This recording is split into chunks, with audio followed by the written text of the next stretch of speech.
حضرت خالد بن ولید رضی اللہ تعالیٰ عنہ، جانتے شیواجی نگر میں ہی سنا اپنے بچوں کو خالد بن ولید کی شجاعت کے تذکرے سنا.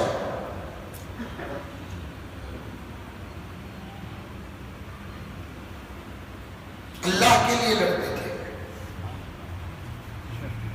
لڑنے میں اتنا اخلاص تھا حضرت خالد بن ولید کو اور اتنی ہمت تھی. جنگ احد تک حضرت خالد بن ولید کافروں کی طرف تھے. جنگ احد کے بعد غزوہ احد کے اسلام قبول کیے. ایک مرتبہ نبی کی نظر خالد بن ولید پر پڑی، دل سے ارادہ کیا اے کاش کتنا اچھا ہوتا پروردگار اگر یہ خالد اسلام کی طرف سے لڑتا. نبی کی ارادہ ہوا، آسمان میں فیصلے بدل کیے. جنگ احد کے بعد حضرت خالد بن ولید نبی کی خدمت میں آ کر کہتے ہیں یا رسول اللہ آپ اللہ کے رسول ہیں، میں کلمہ پڑھتا ہوں، مسلمان ہوتا ہوں، آپ اپنی طاقت کے چاہو میں دشمنوں کے خلاف دکھاؤں گا. حضرت خالد بن ولید کی شجاعت سے نبی متاثر تھے، حضرت خالد بن ولید کی شجاعت سے نبی خوش ہوتے تھے. ساری دنیا کو لوگ اپنے طرف سے خطاب و نعت دیتے ہیں. حضرت خالد بن ولید کو حضور نے ایک کاس نام دیا، کیا کہا اے خالد تو اللہ کی تلوار ہے، اے خالد سیف اللہ، اللہ کی تلوار. 3000 جنگوں میں شریک رہے. لکھا ہے تاریخ میں خالد بن ولید کے جسم میں کوئی ایسی جگہ خالی نہ تھی جہاں زخم کا نشان نہ ہو. سینے میں، رات میں، پیٹھ میں، سر میں، چہرے میں کوئی ایسی جگہ خالی نہ تھی جس میں زخم کے نشان نہ ہو. 3000 جنگوں میں شریک رہے، پھر بھی شہادت نہیں ملی. لوگ بڑے عجیب انداز سے پیش کر دیتے ہیں خالد بن ولید کو 3000 جنگوں میں لڑنے کا موقع ملا پھر بھی شہادت نہیں ملی. زبان تول کر پیش کرنا، زبان تول کر. آج کل ہے نا ذرہ بولنے کی طاقت کیا آ گئی، جو چاہے آدمی وہ بولتا ہے، جو چاہے وہ آدمی بولتا ہے. اسی لیے جو عالم نہیں وہ تقریر نہ کرے. حضرت خالد بن ولید کو شہادت نہیں ملی، بری بات نہیں. کبھی یہ نہیں کہنا دیکھو شہادت کا درجہ معمولی نہیں. خالد بن ولید جیسے سپہ سالار، کمانڈر، جنرل، کرنل کو شہادت نہیں ملی، ایسا نہیں بولنا. اللہ کے رسول نے ان کو نام دیا تھا سیف اللہ. سیف کا معنی تلوار، اللہ کا معنی اللہ، اللہ کی تلوار. اسی لیے کسی نے پوچھا خالد بن ولید کو 3000 فوجوں میں شرکت کا موقع ملا لیکن حضرت خالد بن ولید کیوں شہید نہیں ہوئے؟ جواب دینے والے نے کہا اگر خالد شہید ہو جاتے تو مطلب یہ نکلتا اللہ کی تلوار ٹوٹ گئی. اللہ کی تلوار ٹوٹتی نہیں. اس کی سلامتی کے لیے اللہ تعالیٰ نے خالد بن ولید کو شہادت کا جام نہیں پلایا. اللہ کے لیے لڑ رہے تھے.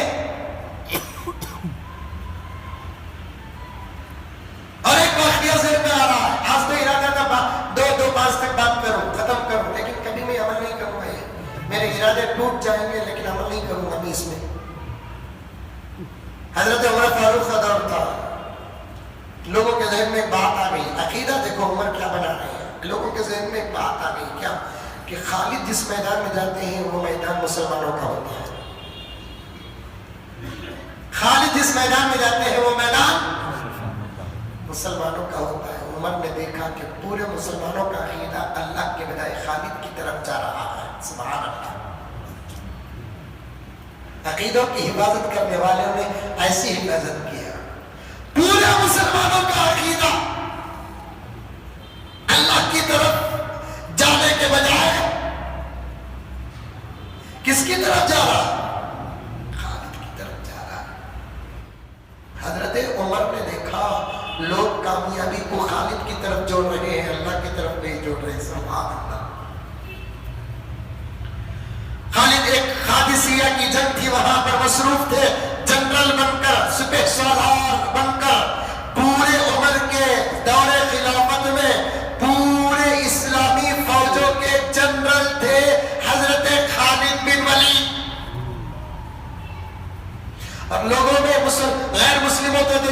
بات غیر مسلموں کا تو کوئی عقیدہ ہے ہی نہیں ہے. خالد آ گیا تو غیر مسلم سمجھ جاتے بازی ادھر ہے. خالد نہیں آیا تو سمجھتے کہ کچھ دیر تک لڑ سکتے ہیں. لیکن غیر مسلموں کو, عیسائیوں کو اس دور میں ہندو وغیرہ اطلاع نہیں تھے کہ وہ کسی مسلمان سے لڑے. عیسائیوں کا غلبہ تھا. یہودی بھی چھپے چھپے تھے. مسلمانوں کی ٹکر میں ساری تاریخ میں اگر ملتے ہیں تو عیسائی ملتے ہیں, اس کے علاوہ اور کوئی نہیں ملتے. عیسائی بھی یہ گمان کر لیتے اگر کسی فوج میں خالد ہے تو وہ ہتھیار ڈال دیتے, خالد نہیں ہے تو کچھ دیر کرتے. پھر بھی کامیابی اسلام و مسلمان کی ہوتی. حضرت عمر فاروق نے دیکھا کہ غیر تو غیر مسلمان بھی یہ سوچ رہے ہیں کہ خالد کامیابی کا دوسرا نام ہے, خالد سے کامیابی ہے, خالد سے جیت ہے. خالد جس میدان میں ہوگا دشمن اس میدان میں شکست کھائے گا. ارے لوگوں کا عقیدہ بدل رہا ہے. کامیابی خالد کے ہاتھ میں نہیں اللہ کے ہاتھ میں ہے. ہار خالد کے ہاتھ میں نہیں اللہ کے ہاتھ میں ہے. جیت خالد کے ہاتھ میں نہیں اللہ کے ہاتھ میں ہے. اس وقت مدینے میں اور ایک سپہ سالار تھے جو نائب تھے, حضرت سعد ابن ابی وقاص رضی اللہ تعالیٰ عنہ. حضرت عمر فاروق اسی سوچ میں تھے. اچانک ایک غلام کو بلایا, ایک پیپر منگایا, ایک قلم منگایا, اپنے ہاتھوں سے ایک مضمون لکھا اور ہاتھوں سے مضمون لکھ کر اسے ایسے بند کر کے مہر لگایا اور سعد کو کہا کہ سعد فوراً قادسیہ جاؤ اور خالد کو یہ لیٹر دے گا. سبحان اللہ, اس زمانے کی امانت پر قربان جاؤ. 2000 کلومیٹر کا سفر حضرت سعد ابن ابی وقاص رضی اللہ تعالیٰ عنہ طے کر کے جاتے ہیں. لیٹر ہاتھ میں ہے, درمیان میں لیٹر کھول کر تک نہیں دیکھا کہ اس لیٹر میں کیا لکھا ہے. یہی حق کی امانت ہے. اسی لیے علماء فرماتے دوسروں کا حق پڑھنا بھی گناہ کبیرہ بدعت ہے. اب خطا کا تو تمہیں معلوم نہیں, تمہارا دولتوں میں سچ کا واٹس ایپ کا ہے, اس لیے دوسروں کا موبائل بھی تمہیں دیکھنا ہے. میں ایک صاحب کو میرا موبائل دیا تھا, ضرورت پڑ گیا تھا, آنکھ کو دیکھ رہا تھا, انہوں نے میرا موبائل کھولنا کو دیکھا, کہیں سے کھولے معلوم نہیں بنتے.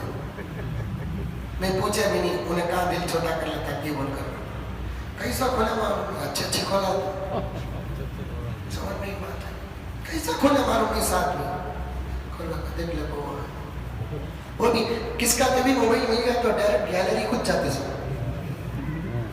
ٹھیک ہے, تو ہمارا تقویٰ پورا گیلری میں 600, ہم تمام کا تقویٰ کا ہے گیلری میں. دوسروں کا موبائل بھی کھولنا دوسروں کے خط کے کھولنے کے برابر ہے. نہیں چپ کے لے کو کیسا ہے ماشاء اللہ, وہ پوکی پپو کی کیا ہے علی اتنا دیکھ سکتے وہ اندر کھول کو نکلا. حضرت سعد بن ابی وقاص رضی اللہ تعالیٰ عنہ خط لے کر حضرت خالد بن ولید کے پاس گئے. این جنگ چل رہی تھی, جنگ کے میدان میں حضرت سعد بن ابی وقاص رضی اللہ تعالیٰ عنہ خالد سیف اللہ رضی اللہ تعالیٰ عنہ کے قریب پہنچتے ہیں, سلام عرض کرتے ہیں, کہتے ہیں کہ اے سپہ سالار اعظم السلام علیکم, امیر المؤمنین نے آپ کو سلام بھیجا ہے اور یہ خط بھیجا ہے. لڑائی کے میدان میں خط کھول کر حضرت خالد بن ولید دیکھتے ہیں تو اس میں لکھا ہوا ہے کہ اے خالد, لوگوں کے عقیدے بدلتے جا رہے ہیں, جیت اور ہار کو تمہاری طرف جوڑ رہے ہیں, اللہ کی طرف نہیں جوڑ رہے ہیں. بہتر یہی ہے کہ تم اپنے عہدے سے استعفیٰ دے دو, سعد کو آپ سپہ سالار بنا دو. اللہ اکبر.